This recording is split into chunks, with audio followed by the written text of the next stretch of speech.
From the OPUBCO studios in Oklahoma City, this is an OSU update. I'm Jenni Carlson. John Helsley joins us on the telephone to talk about Oklahoma State football and the recent news about the academic progress rate and the fact that Oklahoma State's numbers fell a little low of where they needed to be, and Oklahoma State's going to lose a practice day this next season.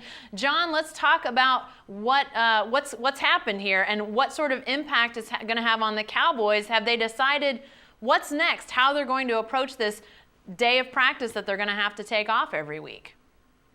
They haven't decided that yet, Jenny, and I'm sure there's going to be some discussions, and there's some different options that they can take.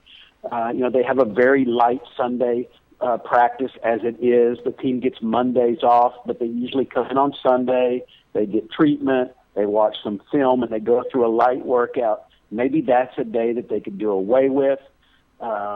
It's going to be a little tricky because, as we know, coaches are all about the routine, and Oklahoma State's routine is going to have to change, and it's going to have to change in a year where they have a lot of young players that need maybe some time on the practice field or in the film room or whatever that may be. So it's going to be very interesting to see how they do address this.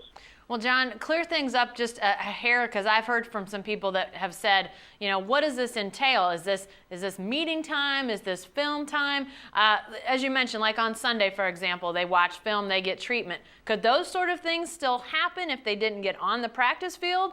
Could that be considered still a day where they could get some work done but not actually practice? Those are some questions we need to ask when we get a chance to. It's kind of interesting because the letter of the law, when you look at the NCAA rule on this, is that those hours then have to be transferred to academics. Right? It goes hand in hand, obviously. Mm-hmm. But also along with that, because Oklahoma State has shown to be making progress in this area, their last 2 years are actually been pretty strong. The NCAA was lenient with them, and rather than give them the full 4 hours of non-practice time, they reduced that to 2.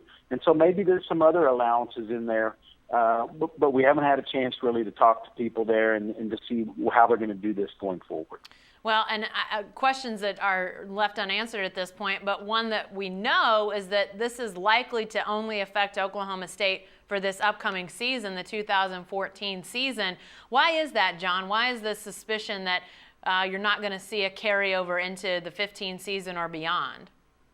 Yeah, 2 years ago they really did a review of how they were doing things and how they were addressing things, either with eligibility or retention. They've had some players leave the program, and that's a hit, okay, for various reasons. And so they're going to have to really look at that.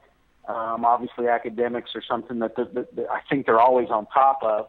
But I think the retention factor is going to be an area that they really pay close attention to. They've shown great improvement the last 2 years. The NCAA has upped its standard for what is acceptable, and that's where they got caught here. So I think just the numbers from the last 2 years, if they can continue to project that forward, they feel like they're going to be in good shape. One of the bad years will come off the books going forward.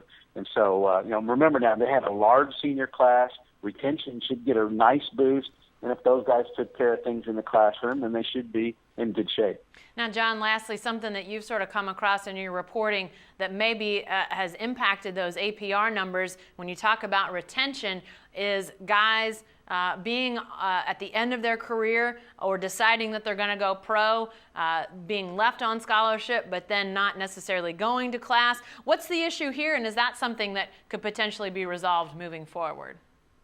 It is. They're going to have to take a really hard look at that issue of if you have players, Justin Gilbert perhaps, or Josh Stewart, whoever it may have been this year and years past, Joseph Randall, guys that feel like they're going to be drafted, they want to go and enhance their stock the best they can. A lot of times they'll go to the West Coast or somewhere and get isolated training.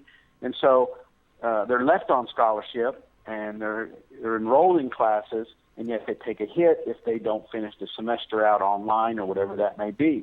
And so Cowboys are going to take a look at that. I know Mike Gundy thinks that might be used against them in recruiting, but I've got to think that most schools are facing the same questions as well. So that's going to be something to watch going forward. All right, lots left to chew on this one. We know you'll be following it. And be sure to stay with the best coverage team anywhere at newsok.com and every day in the Oklahoman.